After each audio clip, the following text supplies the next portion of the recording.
हे tender float झालेलं आहे, परंतु प्रशासकीय अडथळे निर्माण करून तुमच्या मलिनासारखं पुन्हा हे याच्यामध्ये अडथळा निर्माण केला किंवा करणाऱ्यांना तुम्ही इशारा काय देणार? माझं पण आंदोलन असेल मोठं उग्र आंदोलन.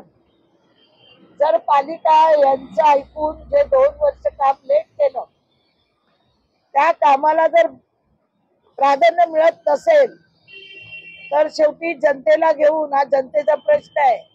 मंदा मात्रे जाऊन तिथे राहणार नाहीये. मंदा मात्रेचा कोण पेशंट नसणार आहे. काल एकाने सांगितलं की फोर्टिस मध्ये नगरसेवक लोकप्रतिनिधी आमदार यांचेच लोक असतात, पण माझा आजपर्यंत एकही फोर्टिस मध्ये मी माझ्या घरातलं किंवा माझ्या नातलं पाठवलेलं नाही. जे पण पेशंट येतात त्यांना पाठवलेलं आहे. मोठं उग्र आंदोलन असं असेल ना भूत ना भविष्य. या कामाचा कोणी अडथळा आणला तर मग तुम्ही काय कामाचे? तुम्ही कोणाला सपोर्ट करणार? हॉस्पिटलला सपोर्ट करणार काही अशा लोकांना सपोर्ट करणार? विरोध करणाऱ्यांना पहिला तुम्ही केला जाऊन साईटवर जाऊन विरोध. आता तसं करू नका. हा जनतेच्या भविष्याचा प्रश्न आहे आणि हा पहिला पार्ट आहे. तुम्ही ऑनलाईन जाऊन बघू शकता. मला काढायला वेळच मिळाला नाही. 250 कोटी म्हणजे काही साधी गोष्ट नाहीये.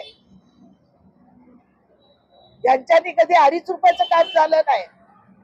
तेच काम करून देणार नाहीत. मरीनाचं 6 वर्ष काम रखडवलं. बेलापूरचं साधी विधी करण्याचं काम आहे 4 कोटीचं. 10 वर्ष लागले. कुठल्या तरी संस्थेला पाठवायचं, त्या सीओ कडे पत्र घेऊन हे काम करायचं नाही. आता मुलुंडची संस्था बेलापूरचं काम आमच्या गावाला बोललं ना येऊन तर कोण तुला इथे धरतो.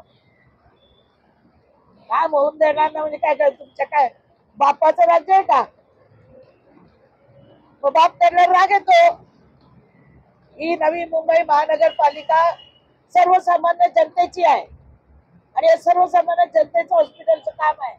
याच्या आड जर कोण आलं तर त्याचं मग सगळं भांडा फोडल्याशिवाय मंदा मात्र स्वस्त बसणार नाही.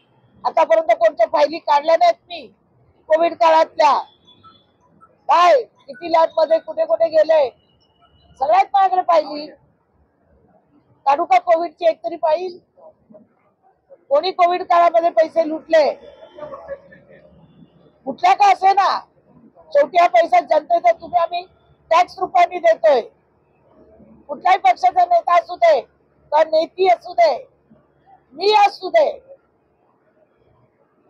स्पष्ट बोलायची हिंमत लागते. हिंमत आणि ते पण तुमच्यासारख्या पत्रकारांसमोर. मला माहिती आता इथून जाऊन काय होणार आहे.